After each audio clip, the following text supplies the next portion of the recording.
Good morning, myself Milan Kumar from Satyam Private ITI Digital Learning Class। पिछले class में मैंने आप लोग को प्रतिरोध से संबंधित कुछ जानकारी बताए थे।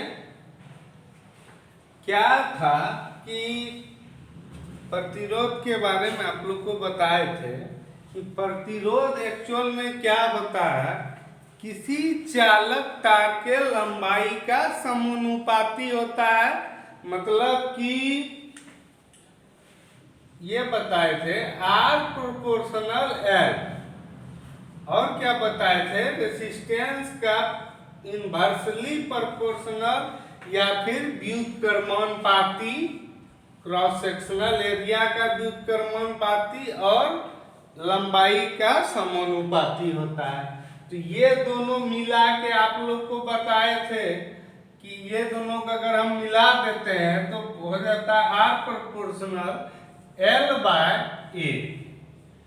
तो R बराबर प्रोपोर्शनल हटाते हैं इस चीज को, तो यहाँ एक कांस्टेंट लगाते हैं रो L बाय A। R बराबर rho into L by A। तो ये रो क्या है, चूंकि हम समानुपाती शब्द को हटा के बराबर कर दिए हैं, तो यहाँ एक कांस्टेंट हम लगाएंगे। ये समानुपाती जो होता है इसको हटा के बराबर किए, तो इसके लिए हम एक कांस्टेंट टर्म लगाएंगे। वो कांस्टेंट टर्म हमारा क्या हो गया, रो। कांस्टेंट टर्म हमारा हो गया ये रो।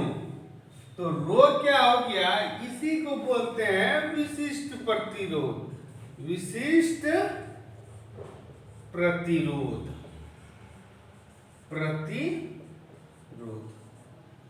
इसी रो को क्या बोलेंगे, विशिष्ट प्रतिरोध। अब क्या होता है, हम लोग जो जानते हैं किसी मटेरियल, बहुत सारा मटेरियल है इस धरती पे, तो कोई मटेरियल में बहुत ज़्यादा सुगमता से, मतलब आराम से इलेक्ट्रिसिटी का फ्लो होता है, और किसी में बहुत ही कम मात्रा में इलेक्ट्रिसिटी फ्लो होता है। तो अब देखिए, कम और ज़्यादा जो इलेक्ट्रिसिटी का फ्लो होता है, क्यों होता है, क्योंकि उस मटेरियल का विशिष्ट प्रतिरोध कम और ज्यादा होता है। विशिष्ट प्रतिरोध, अब देखिए ये प्रतिरोध ज्यादा होगा तो आपका R का भी मान ज्यादा होगा। R ज्यादा होगा मतलब उस कंडक्टर का रेजिस्टेंस ज्यादा होगा। मतलब अगर रो मेरा कम रहेगा तो R भी कम रहेगा। इसलिए हम लोग ये कह सकते हैं कि अगर विशिष्ट प्रतिरोध मेरा कम है, विशिष्ट प्रतिरोध अगर मेरा कम रहता है तो आपका अच्छा कंडक्टर होगा, और विशिष्ट प्रतिरोध ज्यादा रहेगा तो आपका रेजिस्टेंस ज्यादा होगा, जिसके चलते आपका बैड कंडक्टर होगा। यही विशिष्ट प्रतिरोध से हम लोग करते हैं। अब इस फार्मूला का यूज करके हम लोग क्या करते हैं, एक एग्जाम्पल क्वेश्चन सॉल्व करते हैं। तो आपको क्वेश्चन दिया हुआ है कि 100 मीटर लंबे 0.4 mm व्यास के एक चालक का प्रतिरोध 5 ओम है। तो चालक का विशिष्ट प्रतिरोध ज्ञात कीजिए। तो अब चालक का विशिष्ट प्रतिरोध क्या ज्ञात करना है, चालक का विशिष्ट प्रतिरोध मतलब रो ज्ञात करना है। तो सबसे पहले देखिए 100 मीटर लंबे, L बराबर कितना हो गया, 100 मीटर। अब इसको हम लोग पहले सेंटीमीटर में बदल लें। 100 गुना 1 मीटर में 100 सेंटीमीटर, इसलिए कितना हो गया, 10,000 सेंटीमीटर। लंबाई कितना हो गया, 10,000 सेंटीमीटर। अब देखिए क्या है 0.4 mm व्यास, मतलब d बराबर क्या है 0.4 mm। तो इसको भी चूंकि सेंटीमीटर में बदले तो इसको भी सेंटीमीटर में बदलेंगे, तो 0.4 बटे 10 सेंटीमीटर लिख दिए। अब देखिए, अब d पता है तो r निकाल सकते हैं। r किसको बोलेंगे, r बोलेंगे d/2, मतलब व्यास के आधा को त्रिज्या बोलेंगे। तो क्या हो गया 0.4 बटे 2 गुना 10 सेंटीमीटर। ठीक है, इतना निकाल दिए। अब चलिए, अब यहाँ क्वेश्चन का जो हम बताए थे उस पे आते हैं। क्वेश्चन में क्या है, L का मान निकाल लिए, R का मान निकाल लिए। अब देखिए क्वेश्चन में आपका क्या दिया हुआ है कि 100 मीटर लंबा और इतना मिलीमीटर व्यास का एक चालक का प्रतिरोध 5 ओम है। तो चालक का विशिष्ट प्रतिरोध ज्ञात कीजिए। मतलब सबसे पहले फॉर्मूला क्या होता है, R बराबर रो इंटू L बाय ए। तो हमको क्या निकालना है, नीचे ए है तो ऊपर चला जाएगा R इंटू ए।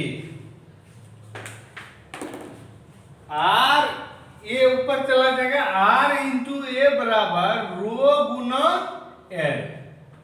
तो हमको रो निकालना है, तो रो बराबर क्या हो गया R गुना ए बटे L।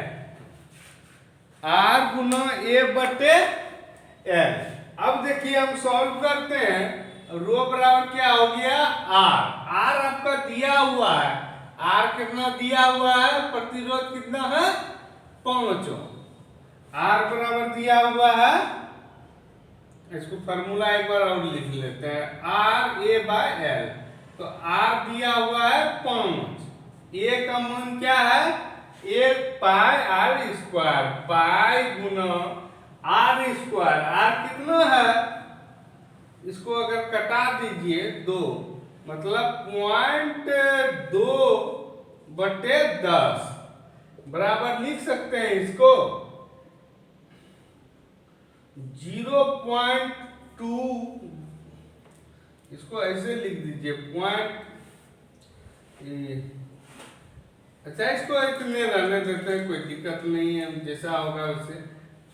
R लिख दिए, A का मान होता है pi into R square, R का मान है 0.2 बाय 10 का स्क्वायर बटे L का मान कितना दिया हुआ है, L का मान दिया हुआ है 10,000, L का मान 10,000 है।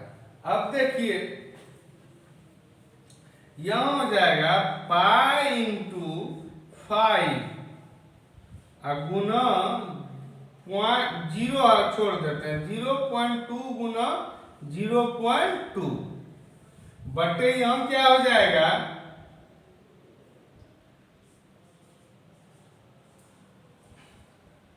10,000 गुना नीचे 10 स्क्वायर नीचे चला आएगा 10 गुना 10।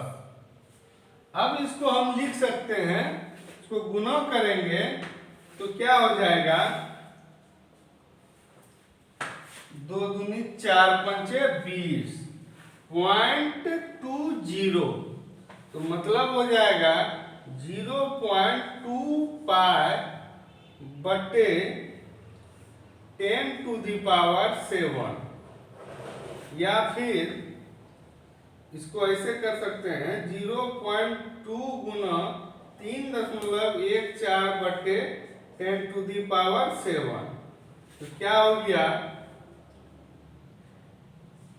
628, 0.628 गुना 10 टू दी पावर -7, 0.628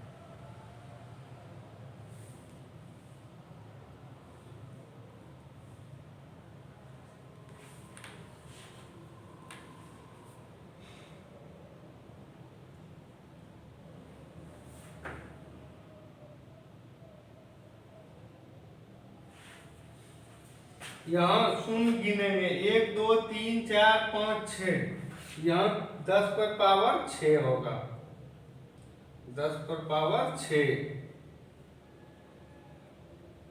10 पर पावर 6, ये हो जाएगा 10 पर पावर 6। ठीक है, अब देखिए 10 पर पावर -6 को हम लिख सकते हैं माइक्रो,